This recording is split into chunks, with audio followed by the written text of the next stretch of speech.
What's going on, guys? It's Kyle Carroll at MyMMAnews.com and Carroll's Corner MMA podcast. I'm joined by Jerome Mickle, who'll be fighting on Bellator Long Island card come October 13th. Jerome, congrats for getting a fight on the fight card for Bellator. How does it feel to get back on the Bellator card?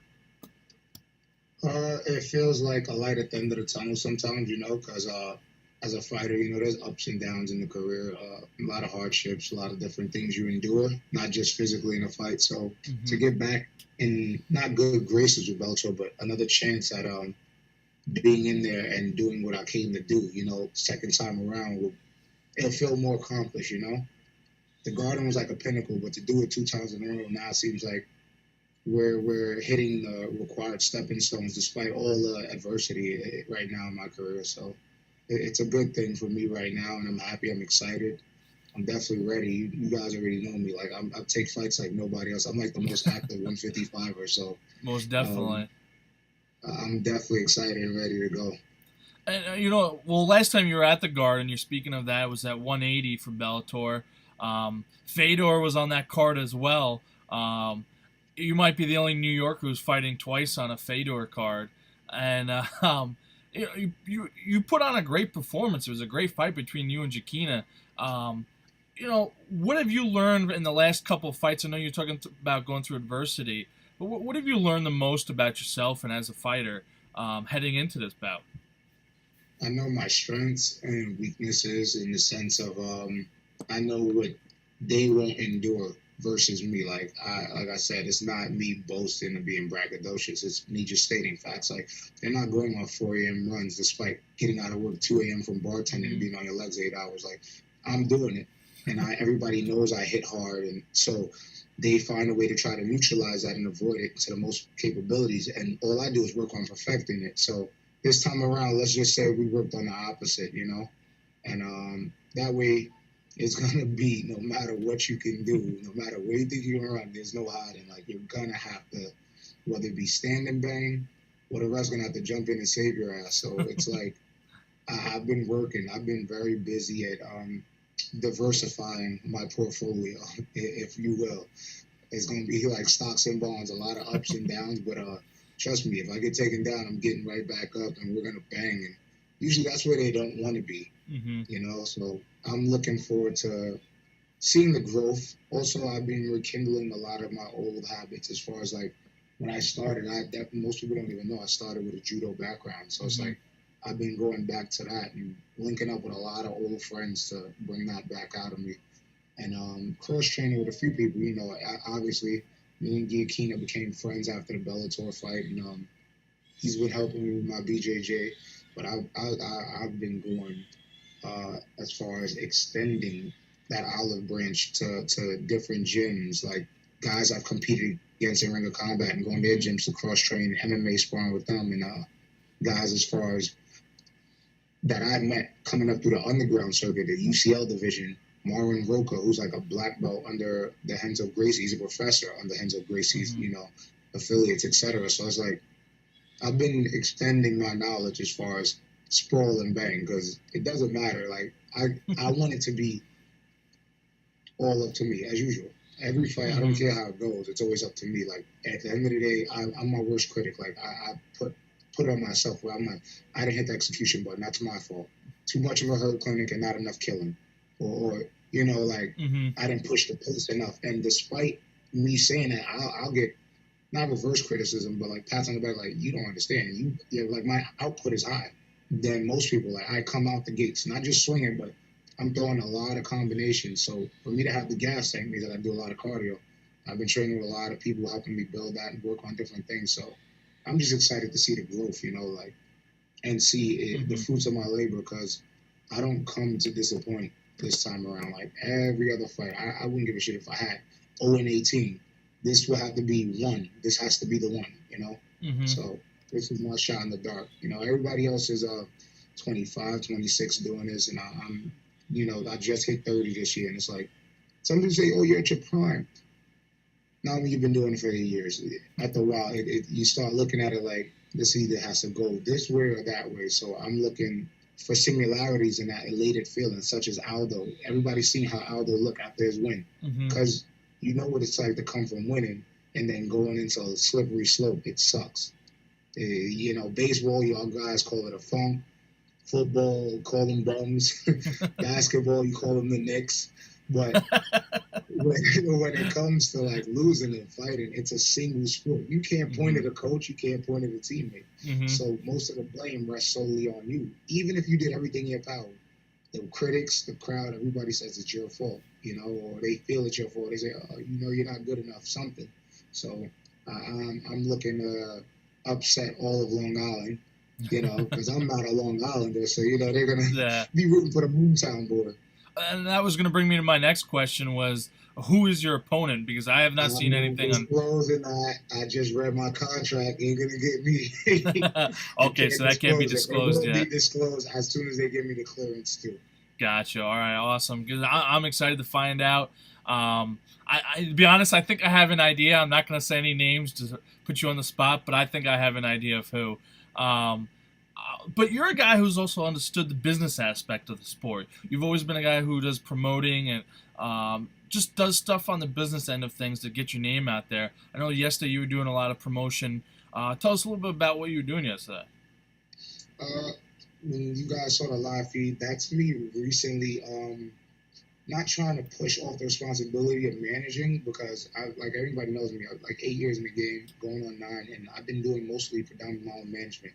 I tried to sign with a few other people, and they're just not consistent. Like, nobody's going to hustle hard for you like you will. So this is me getting associated and affiliated with an out-of-state company. I met them at ECF promotion when I did my first K1 match, and they're all for philanthropy and different things, which I do. I do a lot of, people don't realize that. Like, I do a lot of charity and donate time, and I give away here. I gave away, like, I offered to give away my garden gloves, and someone's like, you should keep that for memorabilia. Like, it's here. As long as I don't keep getting punched in the head, it's here.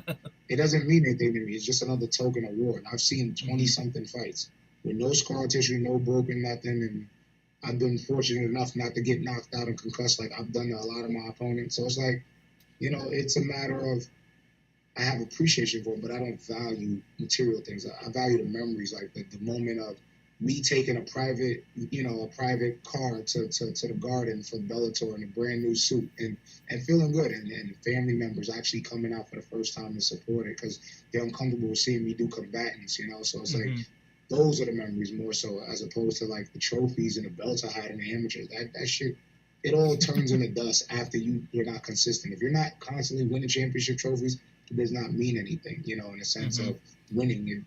It's just another memorabilia. And as far as the promotion, I'm always busy. Speaking of that, I got to invite you out. I'm organizing an open workout with at least 4 of the undercard guys, and they're willing to work. Like, they're willing to work. Like, I'm not charging, I'm not making money off of this, but it's to bring awareness to the fight, because let's be real. Every time you look up Bellator, UFC, you're going to see the main guys. They're not going to promote the bottom guy. It's our job to promote and sell the tickets. Definitely. The big fish are going to eat regardless. So for me to eat, I got to hustle, and dead feet don't eat. So therefore, I'm putting together 2 open workouts. I'm coming up with the first date. The first one might be very close, so I hope your schedules are okay on Sundays. So Sundays will work best for me. I'm trying to see if I can solidify the spot and the location on Sunday. This may be in Harlem, get closer to the people. I'm also, like I said, the camera crew that I was running around with, and the promoters and the team Ramirez Fight House Boys. They're based out of New Jersey, Egypt, New Jersey, and they pretty much, like I said, they have teams that affiliates in Angola. They have teams in Brazil. They have and they're just affiliates, and people got like Midwestern farmers trying to come up with their own gym house brands and bring up together and bring a whole conglomerate, which I'm dope with. Like, it's the idea is that 100 pennies make $1, and everybody got the same goal, no matter what the style is. Like, they got guys down in Australia boxing. So it's something new and different for me. Actually, the first week of September, we're actually scheduled to go touring through Puerto Rico. And most people don't know I'm Hispanic. Nice. I'm Puerto Rican. So we're supposed to go through touring to Puerto Rico, try to hit 100 gyms in like 4 to 5 days, and just, get to spar with some of the best boxers on the island, get to wrestle with some of the best BJJ and the wrestlers, and they even have a few Thai gyms out there. So I'm looking to explore my roots at the same time, get work done. So it's something different we're working on with them. And then, like I said, this Sunday, most likely once I can solidify it by this afternoon, the spot, It'll be in Harlem, an open workout for the press. You guys come down, record, ask any question you want. By then, I should have clearance on releasing my opponent's name. And then once I could do that, I could do my Ric Flair thing, shit talk and call out names, call bitches and everything, and do what I got to do. But for now, I got to keep the NDA, keep it going, disclosure agreement, and be quiet. But I'm doing that also. I'm working on an open workout bigger. I don't think you could make the first one because you had something last year for the Bellator one. But Hangar 11 is definitely going to host my open workouts on the weigh-ins of Conor and Khabib. Oh, okay. So it's going to be very busy, crowded, hectic. I'm looking to get as much press down. And like I said, I got a lot of undercard guys willing to work because some of those guys, this is their debut for Bellator. It doesn't make me a veteran. Mm-hmm. Just makes me a participant. You understand? Like, when I'm 5 fights in the contract, then I'm a veteran. For now, I'm a participant as well, but I also have the business mindset to promote myself because, like, I know they're not going to do it. They expect me to sell tickets and everything else. They're not going to really put it out there. I'm going to get posters and stuff like they did last time, but they're not going to, like, go as further. Mm-hmm. It's my job in this sense. Once you become big dog, then they do their job, Mm-hmm. And that's just the game. So a lot of guys are eager to display what they can do, help boost their ticket sales, bring out some shirts, create some revenue, because a lot of us got families and people to take care of. So why not, And I'm trying to organize that myself. Nobody came up with this idea. So I was like, we should do it. I was like, it's me. Because I'm used to putting myself on Front Street so I can create revenue, ticket sales, group packages. I've even done travel expenses before, like renting 2 sprinters. And listen, you don't need to take a bus to Atlantic City. We got the bus, buy tickets, bus, shirts, mm-hmm. packages, buy couples packages, etc. So it's a lot. And, that's just how it goes. We're looking forward to pushing forward through this war campaign. We're 8 weeks out. The weights, the diets, and everything is going to come along great. Definitely feel positive this time around with it. Felt positive last time, just was dealing with a lot of hardship and things people didn't know about, but I still showed up and performed. You guys saw it. Yeah, definitely. I'm still surprised Keto lived. He's my boy now, but I'm still surprised. I hit him with everything, including the mat truck, and he kept standing. I'm like, what the fuck? But, we had fun. And this time around, it's going to be nothing less than a bloodbath. So I know I'm excited to see you get back in there and compete.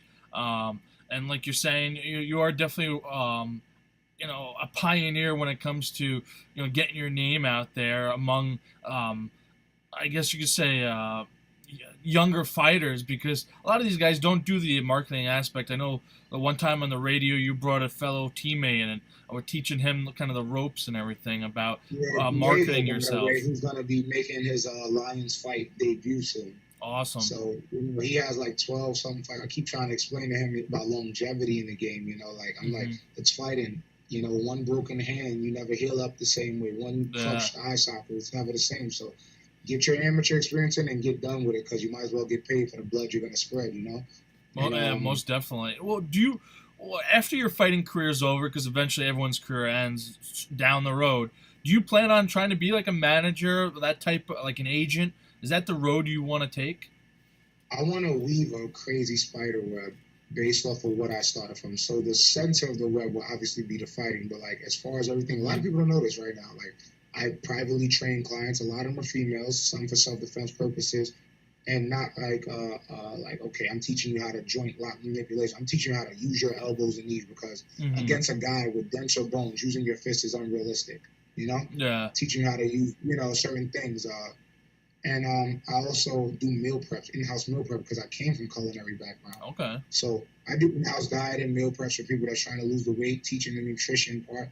Because who else lose weight faster than fighters? And some fighters need nutritionists because they don't know shit about nutrition. But I don't know about you, but I've cut in 16 pounds in 6 days. I've cut in 20 pounds in 7 to 8 days. Like, not just by starving, but by lowering my calorie count and learning how to diet and get through the days and the workouts without even drinking water. So and I've come up with different crafts because of my craft and trade, And I intend on keep branching, eventually owning my own facility. And is not to sever ties with my gym and affiliates, but it's to like the legacy. At the end of the day, like, I have no problem, building their brand, but I definitely want something behind them. My kids be like, my dad did that, I'm working with a few teammates that want to come up with something like that, and that's the goal. Everybody says, "Oh, fighter, go get to the gym," etc. Yeah, but my facility is not just for fighting. I want it to be like a facility where athletes come. Like, I want basketball players that want strength and conditioning. Who else trains in strength and conditioning harder than fighters? Obviously, it would have to be a repertoire conclusive to basketball. But the idea is I want athletes around the world, like, to really do it. Like, you got Carmelo Anthony who trains with Hollywood Eno. And shout out to Eno. And he had a boxing gym over here. I think he was in the same gym as Heather Hardy at one point. And he went out to LA and he's doing very well, training clients like Kevin Hart, Carmelo Anthony. They're taking boxing because people don't realize boxing is great cardio without you having to run. Yeah, and for him to be basketball players, definitely shoulder development. So, it's just different things I want to keep branching off on. Obviously, the clothing and apparel was something serious down the line eventually. Like, even if I keep it as simple as T-shirts and bike shorts, but I want to get my fingers into everything as far as the aspect of fighting, maybe even management, promotion, and creating a network where I'm actually doing seminars on how you need to market yourself so you don't get milked again. Because when I first started in the game, let's be real, eight fights in a row, and I was bleeding for nothing. Like, even though I was coming out unscathed, I was still going up, training hard, and showing up for nothing, in a sense. What, gratitude and experience? Yeah, that shit don't feed your kids, so. Most definitely. Oh, and you think about it, like, people always talk about a union for, like, UFC fighters and Bellator fighters and stuff, and I know the UFC's made it so they really can't make a union, but there's nothing wrong with, I guess, professional fighters making a union, like, separate from the UFC, so before you get there and you're coming to these smaller promotions, you're in a union and you're getting wages that are deserved, and the problem with that is it's the crab in the barrel syndrome. Yeah. Everybody is not on board. It doesn't matter. If 10 of us choose to walk off of a card because we feel the wages are not fair, because we know they got it. Most promoters usually have it. They get the backing. We look at the venues. We analyze certain things, and you get the peanuts of it. But I feel like for sometimes you gotta eat shit called caviar, and that's real. Like, that's with any job. That's what any job. This is a job. People think it's just entertainment. This is a job. So sometimes you got to eat shit called caviar, and I'm okay with that. But the goal is to actually get to the caviar and not keep eating shit in the mat and forgetting that it's not caviar. So it's not about just causing chaos and array and disarray with these unions but bringing awareness that, hey, your value, your bone and your blood is worth something, because when it's all said and done, like you said, when it's over, they're going to scatter from you like roaches and there's nothing left. So what are you leaving with? And it's just to bring awareness, because you got a lot of guys, like I said, for example, like you said, you saw me bring your teammate out, and he didn't know about promoting and marketing. He thought it was just showing up and fighting. I was like, promotion and sell high ticket amounts and get commission, the promoter going to eat. They're going to eat regardless. So you might as well learn the game and sell and do what you got to do. So it's definitely more so just bringing, because you'd be surprised. Like, there's people that really don't, like, I got teammates, right, in the gym, and they're not even in the amateur rankings yet. They didn't have their first fight, but they're like, you make a lot of money fighting, right? And I fucking laugh. Like, I wish, or I would have been taking 6 fights. I've taken 6 to 7 fights, and this year started in January. I thought January, February, March, April. I don't even want to talk That's about about one a month. April, I thought they offered me May for CES, and I was like, I can't do it because I knew I had something to do in June. And I had Frankie in June. So I fought in June. Then I fought my first K1 in July. I've been fucking busy. Most guys are like every 90 days or twice a year. I'm like, as long as I can stay healthy and I got the energy to take a fight, let's go. Let's go. What are we ducking for? Let's get this money. Like, I don't look at puncher's chance, but I got nothing to lose. Like, I don't fear no man when it comes to matchups. I don't fear the bleeding. I don't even care if I get knocked out. It's something like you get what you give, and I've given a lot of knockouts. So, God forbid, I may be due for one. But I know one thing. Like Giacchino like to say, you either carry your shield, you come back, carry it on. It's one of the two. You go in, you carry it, you come back with it, or you come back on it. And that's one thing I do pride myself, associating myself with my mindset. It's kill or be killed. But if you're killed, you can't help it, and you can't fear it. So might as well go out and kill. And so far, business has been booming for me. Even if I lose, you see some of my opponents leave the cage, and they look like they've been beat the horse shit. And I'm like, well, I'm going to the club. You take care now. enjoy your prize money. And I was joking with Brandon Marino after the CES card, and he's like, he's talking to my coach. He's like, I don't know, this guy hits fucking hard. He's like, he's an asshole. Jump knees and shit. He's like, I don't know how I'm gonna chew my food. I'm like, I'm surprised you still talking. Right now, I'm used to guys getting off the stretcher on the canvas, but he was tough. And a lot of people say, well, then maybe you got to resort to something different. Maybe you got to resort to a submission game. If it ain't broke, you don't fix it. But we definitely fine tune it. So I think we're going to be seeing a lot more. Like my February event. It was we took a fight in January, and I was banged up, bruised. We took the January CES, and then February was Ring of Combat, and I had a 54-second fight. Despite all adversity, I woke up, no cornerman, no nothing because of the blizzard. Like, I had no corner. Mm-hmm. Nobody in my corner, just 2 people in the audience, 3 to 4 people in the audience. And that was it. And despite, the whole crowd booing me, and we had a quick night. I mean, one of the quickest in my career. So I'm looking for that same type of business.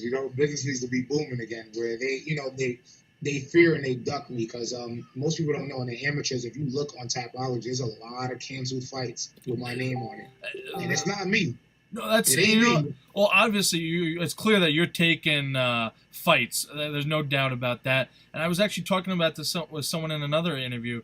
Amateur guys are always trying to maneuver and duck people and kind of make the best possible situation for themselves. They're concerned with the immaculate record. They think that's going to help in the pros. And I tell people, the record doesn't have shit to do with your work ethic. Agreed. If you're working harder than anybody else, it does not matter. You can still work hard and lose. I've done it. I've drove myself to obsession and insanity multiple times every camp to get weight down, to go harder, to make sure my gas tank is up and everything else. And you can still lose. So that probability never changes. But you got guys like, I want that perfect, immaculate record. Some of you guys are fighting in the Midwest where there's no competition. Yeah, I see a lot of guys, they pick and choose who they want to fight to these amateur ranks, and then they get to the pros, and then it's surprise, they're 0-2 or 0-3, and wondering what happened, and everyone's like, oh. They're fighting not a bunch of bums, but a bunch of guys that have no experience like you. Yeah. We get in the look of the draw, as opposed to, I want the best. I want the heaviest hitter.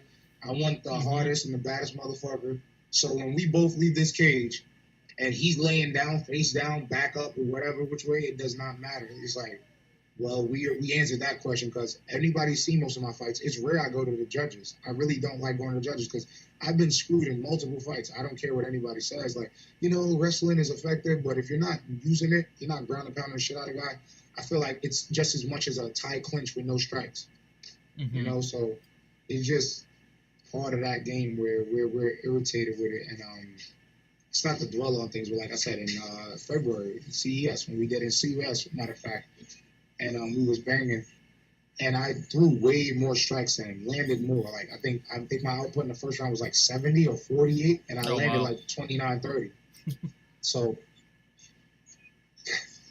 it's just a matter of, we're going to work, and, we're coming out with a unanimous or a knockout. Like, I'm not looking for any judge's opinion. So, especially with the way MMA judges go. Oh my God, they fucking give me a migraine. Like, they give me anxiety. Yeah, I think they frustrate everyone. Especially New York judges. They frustrate everyone. Don't get me started. For next thing you know, the judges guy and the commission has a hard on for me. Like, oh, you're the asshole with the opinion, huh? Like, listen, do your fucking job, and I don't got to worry about knocking everybody out. Yeah, I agree. Hey, I'm pumped to see you get in there. Anyone you want to recognize? Any sponsors or anybody you want to recognize? Well, I want to first off, family first, the kids. My lady, she definitely helps now. Like, different mental things. Most people don't know this is the physicality of fighting is like only 10%. 99% of that shit is mental. Like, it's definitely mental. So, when somebody's in your corner and they're rooting for you and they're giving you mental encouragement, it goes a long way. No matter how hard you get hit, you can, reach in the clip and reload and get out of here.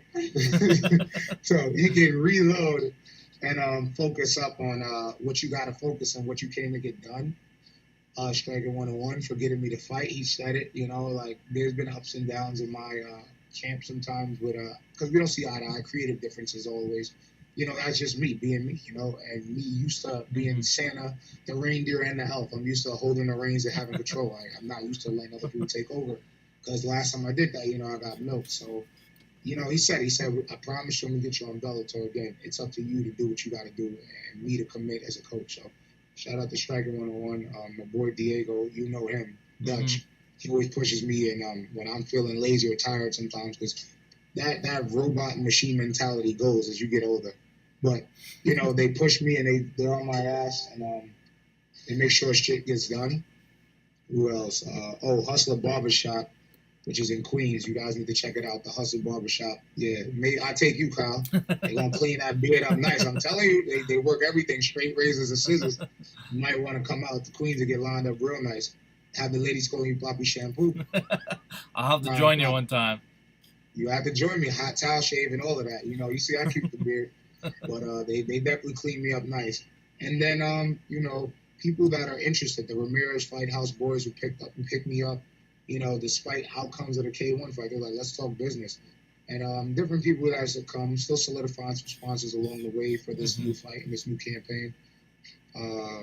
And obviously my brand, the Mechanic, you know, victory, loss, preparation. Me, I'm always behind me, team me.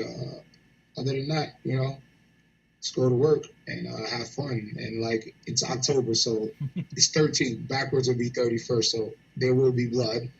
It's gonna be a hell of a horror fest. I'm just excited, man. Put on for a big platform again and show up for a purse and everything else. Like people don't understand what that means. Like it's a lot of politics. Sometimes you got to end up being a damn retail salesman before you can even get paid for the fight. And it's part of the game, but we're looking to have fun. So.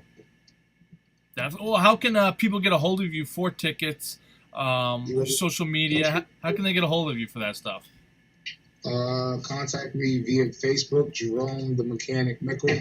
You're going to put up the link, obviously. Instagram is the Mechanic, DA_Mechanic_. And then, you know, once they contact me there, I'll DM and I'll send messages out and prices and packages. We actually put the ticket orders in today. I got 50, the first 50 to go. Awesome. Let me know. As soon as they clean out, we're going to re-up and do it again and sell out. Like, I really want to pack this arena out, not just with the 5 borough people, but definitely constituents of Long Island and friends and family, and make it a date night, bring a loved one. Like I said, we have the open workout scheduled at Hangar the day of Conor and Khabib's weigh-in, and we're going to actually raffle off 2 tickets the fight night. So people that are going to be watching, if you're going to Hangar 11, Barn Grove, shout out to them. Former sponsor, definitely holding it down. We're hosting open workouts there. It's in Kew Gardens, Queens. And they're going to be raffling off 2 tickets for not Conor Khabib, for me at Bellator, the Fedor card. And it's definitely going to be an interesting night. So, you know, it might be a signed T-shirt along with the raffle. I'm working on a new concept and design. You know, it's me working 24/7 and just letting my mind go to work. And the last thing I worry about is the weight cut and showing up to fight, shockingly. Everything else is business. You know, this part is going to be fun and voluntarily. So you guys can contact me that way, DM me, and I'll shoot you my number, text, whatever. Very hands-on. You're not going through automated machines. Like, listen, you got a shirt order, you're dealing with me, and we'll send them out as soon as possible. Tickets, orders, email, whatever. I don't care. We'll work on it, you know? Awesome. Hey, Jerome, I appreciate you hopping on and chatting. Always a pleasure talking with you. October 13th, Bellator Long Island. Opponent still waiting to be announced. Waiting on Bellator to give Jerome the official go-ahead to announce it. But October 13th, Saturday night, make sure you get tickets. Come watch this man fight. Definitely be worth it, I tell you. Fighter. Do not buy them off the box office. We don't get shit if you buy off the box office. Unless they give me a promo code. If they give me a promo code, then use that. Other than that, holla at me, all right? Yep. So go to Jerome, get your tickets. I'm going to put all the links up so everyone can have access to you to get these tickets. Support the local fighters, ladies and gentlemen. Definitely support the local fighters. I'm looking forward to you fighting. Any last words, sir? Not really. I mean, just let's go retro Rocky. Let's talk a little shit on the way out. If he dies, he dies. You know, like I'm not playing with this boy. I'm not, you know, this is my livelihood. So old lines get to be old lines for a reason. Awesome. Well, hey, ladies and gentlemen, this is Carroll's Corner MMA podcast. We're sponsored by Pure Spectrum. Right up there, you can see it. Make sure you go. I'll have a link as well as links to everything you need for Jerome. This is Carroll's Corner MMA podcast, and we're out. Peace.